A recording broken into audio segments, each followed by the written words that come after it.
my final question overall, and appreciate the time.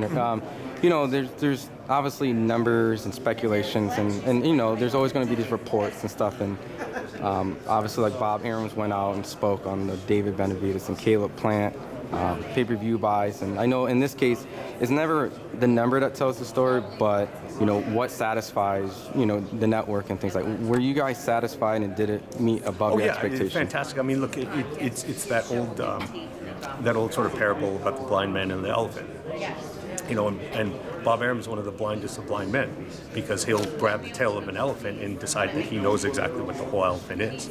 So the fact is, he wants, his view of the world is sort of wishful thinking. He wants us to fail, and so he gets a little bit piece of the story without knowing the whole big picture and runs with it, which is fine. Like, that's what he's done his whole career. He is someone who trashes the competition regularly. In very personal ways sometimes. So I wouldn't expect anything else.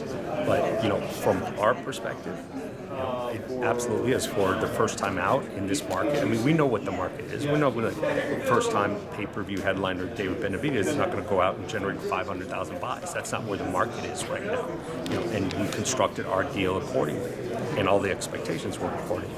So the reality is, I would take David Benavidez, Caleb Plant pay-per-view results over 99%, maybe 100% of the top-ranked pay-per-views that they've done over the last decade. So the reality is, but I'm not going out there and trashing his performance. You asked me a question, and I'll say, look, it is absolutely very reasonable structure. It is a successful event. You'll be seeing more big events, from David Benavidez and Caleb Plant in the near future. And it's safe to say that these guys are continuing pay-per-view fighters from that? I think so. I think, look, there are very few fighters who are pay-per-view fighters no matter what. Depending on the dance partner. I think when it's merited, it'll be pay-per-view. When the only way we go to pay-per-view is, if it is necessary to make the fight happen. That's not our core business. Obviously this fight was not happening without pay-per-view. That fight was not happening without pay-per-view. So when it's necessary, we'll do it. But our goal is, not to make pay-per-view fights unless absolutely necessary. And Canelo having his John Ryder fight, are you guys going to reach out to maybe have future pay-per-views, maybe with Dave and Canelo, or is that a goal, hopefully, wishful thinking? Yeah, look, I absolutely think, Canelo's got a lot of options, but, I think that's a mouth-watering fight, whether it's Benavidez versus Canelo, whether it's Charlo versus Canelo, there's plenty of good fights. But the good thing is, no one in that division, at least on the Showtime side, is waiting around for Canelo. We've seen that. So if it's maybe Morrell, in the mix, or Andre in the mix, there's plenty of 168-pounders that are really, really good fighters in top-tier events.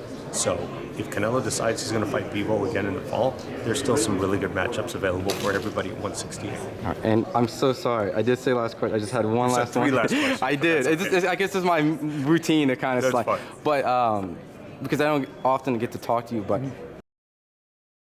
Devin Haney is fighting Lomachenko on his last fight on the top-ranked deal. He's been built up essentially on the Showtime network.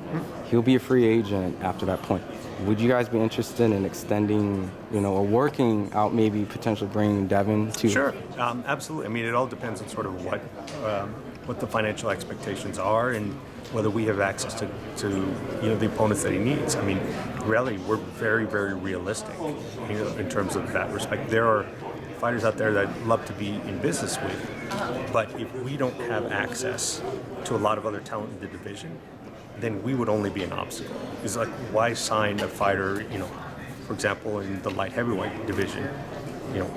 There's not a lot that we have access to in that division. So we want to be realistic.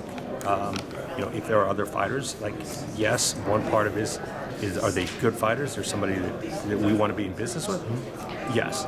Can we help them get the fights that they deserve going forward? That's got to be a yes also, otherwise it doesn't make sense for us to be in that business. And there's a lot of 135, 140s that work fighting on the network, from Frank Martin, obviously Gervonta. Even in 140 you got Rolly, Brandon Lee, some young guys, Coelho, and some of the other guys we've had on recently. Yeah. So, well, look, I appreciate the time. Thanks for my 51 more questions after, and looking forward to this fight. Okay, Thanks no so problem. much. No problem.